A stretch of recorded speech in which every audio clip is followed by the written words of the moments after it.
So with the World Championship of Disc Golf just wrapping up, and me as a spectator being my first full viewing experience of Worlds in real life, let me tell you what I thought was nearly a disaster and why I hope this is not a continuing trend for the sport.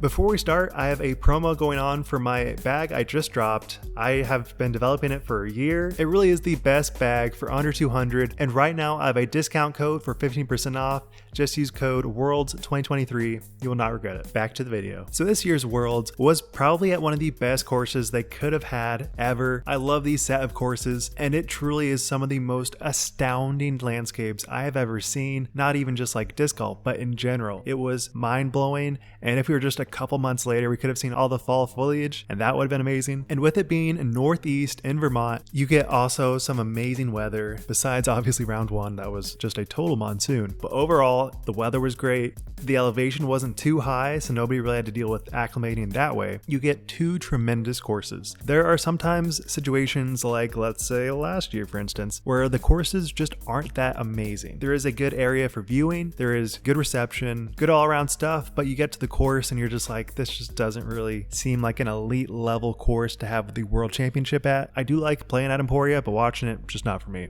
So coming to this course, it is just such a breath of fresh air, almost literally because the air is super pristine. You're not surrounded by any big cities, which could potentially be a downside. You don't really have a lot of utilities that you would get if you were in a big city, but overall, an amazing area. And I truly felt lucky to spend every day there. Just amazing stuff. And to go along with that, these courses were just amazing with their level of difficulty, but also fairness, because you could be an elite level player and get over 12 under. So being a fair but also punishing set of courses allowed you to watch some amazing disc golf. Brewster Ridge being the first course and the course that they only played twice, heavily wooded, super long. They may not actually seem that long on coverage, but man, these holes are long. These gaps are super narrow. They were so punishing. If you missed your line just a tad bit, hit a tree, go 30 feet deep in the woods, you are just screwed. That is just asking for a double. And I saw many players having great rounds, just hit one unlucky tree, and they were just kind of out of the mix after that. That happened again and again. And while this can be a little bit of a luck factor,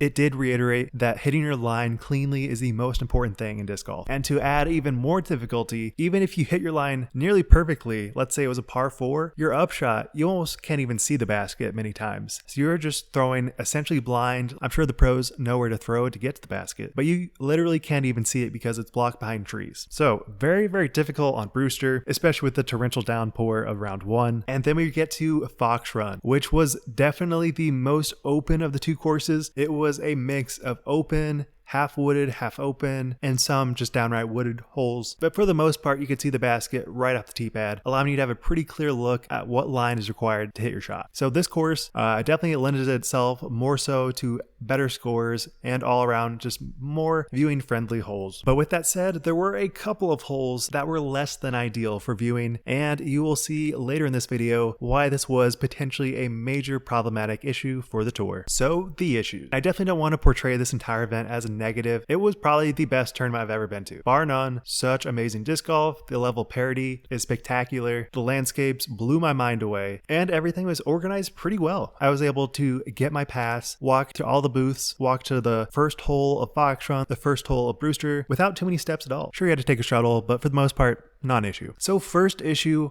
being probably the least important one, but one that we need to talk about, just the perceived lackluster final rounds. So this definitely included FPO in addition to MPO. People definitely thought that Kristen was kind of running away with it and that it was pretty much just a non-issue. There was just no way anyone is going to come back. And even though Missy Gannon did have many points in round 4 where she could have fought back and made it a much more closer battle, that ultimately was not the case with her double on hole 18 in round 4. And although I can definitely understand the sentiment that the FPO final round wasn't the most interesting, I still think it was great disc golf, and sure, it was a bit of a lock after a certain point that Kristen was going to dominate and win, but overall still good. The bigger concern here was that people just were saying that Isaac was a boring player, not interesting to watch, not super engaging as a player, and they really wanted somebody else to get closer to him and fight for the win. And I honestly thought this was some of the best disc golf I've ever seen. So to hear people say that Isaac was playing boring or that the stroke separation was too far, I think it's pretty misguided, but that is how a lot of fans feel, so I think we need to talk about it. It is a perceived issue, sure, that Isaac is not the most interesting of players to watch. He has the same shot shape again and again, and while I disagree with this a little bit, this is a common sentiment, and I think we need to talk about it. But I also have to say that I was watching him, and his putts were electric. His turnover lines in the woods were just perfection, and I don't think people would be saying the same thing if this was Paul, like in 2015, where he had a 9-stroke victory. I think there are so many points where elite level players just expand their lead because they are so freaking dominant, and that's exciting in its own right. Sure, it's not the same battle that a playoff would have had, but it still is very engaging, at least to me. And I still truly believe that the chase card of final round was in my top 5 best rounds of all time, and I cannot believe how intense it got at some points, with so many players being in contention. But with that said, let's move on to the more serious gripes. So a big concern for everybody spectating was cell reception. This is a known issue with this area, and many of the staff told all the spectators just to not use any cell data. I think this is pretty fair because this is such a sport focused on live streaming, and if you are not able to watch live because of all the cell reception being blocked, then that would be a major downside. But with that said, it is still incredibly important as a spectator to know what the heck is going on. You are walking miles and miles, and putting aside the amount of extra walking that you would do if you went to the wrong hole,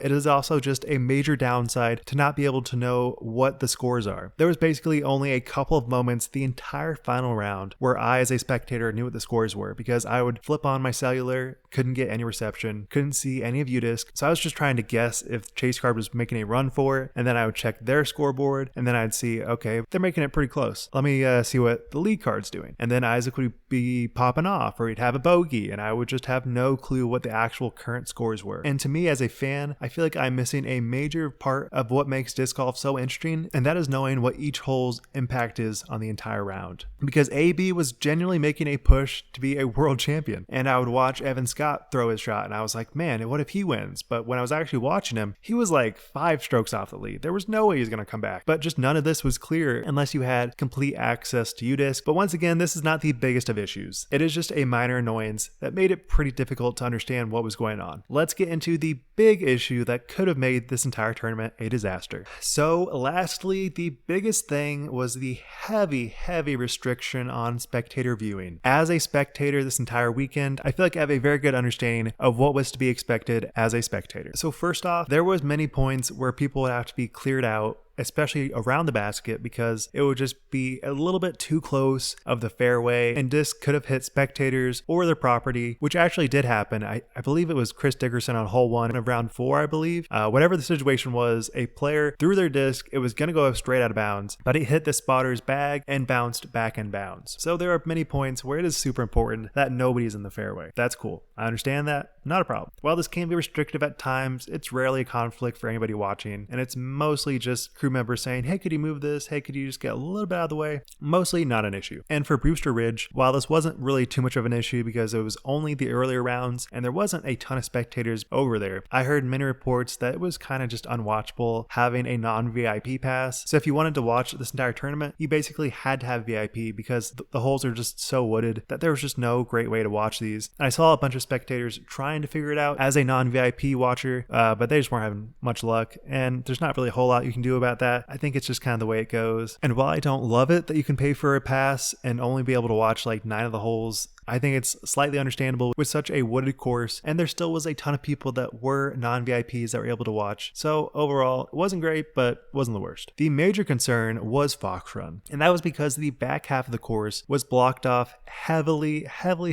to allow only VIP members to watch these holes. And while this may seem sort of fair in a broad sense, this is very much not what you would expect for the World Championship, and with thousands and thousands of fans watching, it is somewhat ridiculous to expect all these people watching, driving all this way to come to this course and not be able to watch the final rounds. And although I can definitely speak for many general admission that were creative, they would find ways to kind of sneak around, and after the VIP pass, they would cut through this little trail and get closer to the basket where they were initially told they were not able to go to. For the most part, people just didn't really mess with that, and they only stuck in the very approved sections. So although there are many events where if you have a general admission pass, you can pretty much see all the courses, I do know some courses where that's not the case. I went to Jonesboro, had a general admission pass, and I was able to only see like maybe 9 or 10 holes.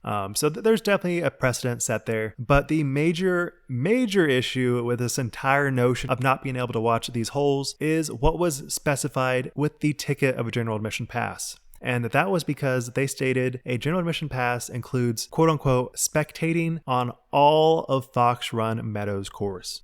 I want to repeat that. Spectating on all of Fox Run Meadows course. So every point where staff would say, you have to be VIP to get to this hole, really would just be kind of ridiculous because that is not at all what spectating on all of the course means. I was in general admission for a little bit of this tournament and it was not the same experience because you're able to like hear shots that happen, but you don't get to see them. And that's kind of like annoying in its own right. But then to also state that you can spectate the entire course, but it's actually not the case is honestly just incredibly infuriating. And I was thinking about it, and how would this have looked if this was previous years? Let's say you were watching Paul Macbeth's putt on hole 17 at Worlds last year. What if you were told, oh yeah, you can't watch that because you didn't pay a certain amount of money? It's like, well, I have a pass. I should be able to watch the hole. Or let's say it was the playoff at USDGC with Paul and Kyle, and you were not allowed to watch that final playoff hole. That would be utterly ridiculous. Or let's say it was last year at USDGC, where Gannon made his insane putt on hole 17. What if you were not allowed to watch that just because you didn't have a VIP pass? This creates such a high amount of frustration for the thousands of people paying hundreds and hundreds of dollars for their ticket at the event, putting in so much money into the sport, but getting back very little. And to me, the true disaster would have been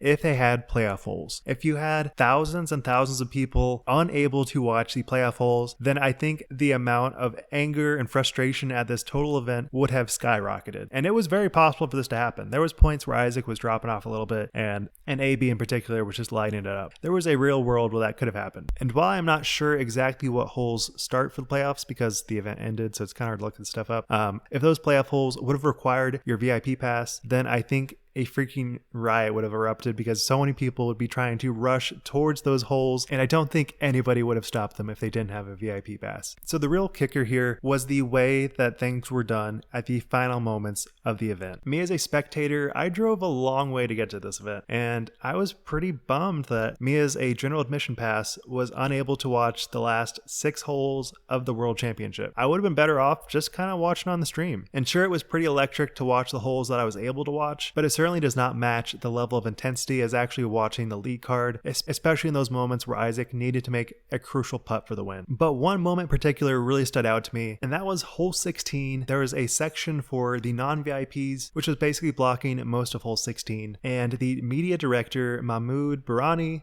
who has done great things for the sport. He's worked his butt off, and I think he's made a great influence on the professionality of the sport. He was getting kind of pissed. He stated, "This is the freaking World Championship. You must leave if you do not have a GA pass." And also stated, "I am done being nice. If you do not leave this area, you will be escorted off the property." Let me repeat that. I am done being nice. If you do not leave the area, you'll be escorted off the property. I don't think this is like totally verbatim, but this is pretty much close to the sentiment that he was giving, and it certainly just doesn't sit right with me. You have the most die-hard fans willing to spend their precious disposable income on your event, and I didn't really see anybody that was disrespectful. I saw lots of just very chill fans wanting to enjoy the sport. So while I do believe this is probably just to keep everything running smooth and to make sure the VIPs get their value, in doing so, it kind of creates this like toxic environment where you don't feel comfortable because you're like kind of being yelled at. And it also is infuriating because you have the media directors stating one thing, but also the ticket states that you can spectate all of Fox Run. So lots of contradictions here. And it was kind of hilarious because I did notice at certain points, basically the staff was only checking to see if you didn't have a wristband, because a wristband denoted that you were general admission. So people would just rip off the wristband and not even have a VIP pass, and they would just kind of get through without any issues. And I was like, I don't think I should do that. I don't want to get like escorted off property. But it was just kind of hilarious. There were so many arbitrary rules set on this course, and especially in the moments where it matters most, to be able to see the shots on holes 13 through 16. Like, these were the most important. Hole 17 was already kind of determined Isaac was going to win. But before that, there was some incredibly important shots that many people were not able to watch because they couldn't just stand off to the side in the fairway because that was quote unquote VIP section. But it wasn't, because there should be no VIP section because it states you can spectate all of Fox Run Meadows. Now, if this was flipped and you were doing Brewster, totally. There is just no way that thousands and thousands of people can watch that. But the tour was definitely smart enough to know we are not going to have a wooded course be the finale of this tournament, because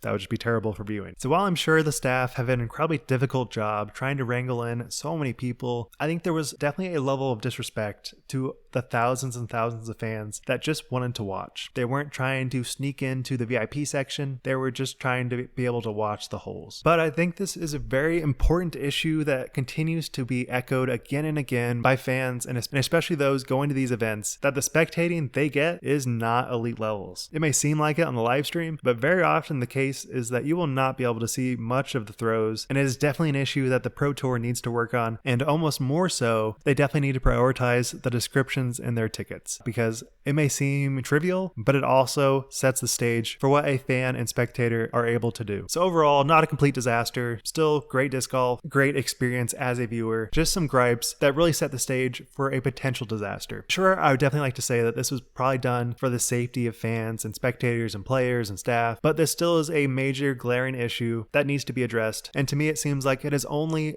incredibly open, boring courses where anybody can watch any hole. I think there needs to be a switch such that any spectator can watch any hole. VIPs are still allowed to specifically follow the league card, but anybody can watch any hole. It seems like a pretty simple request. But with that, what do you guys think? Do you think this is kind of over the top? Do you think this is a non-issue? Or do you think this is a major issue that the Pro Tour needs to address? Let me know. Thank you guys so much for watching. Be sure to subscribe. Make sure to check out my bags. I'm releasing probably the best product that exists in the market for a sub $200 bag, and I think you will definitely enjoy it. So check it out. Wild Runs, signing out. Peace.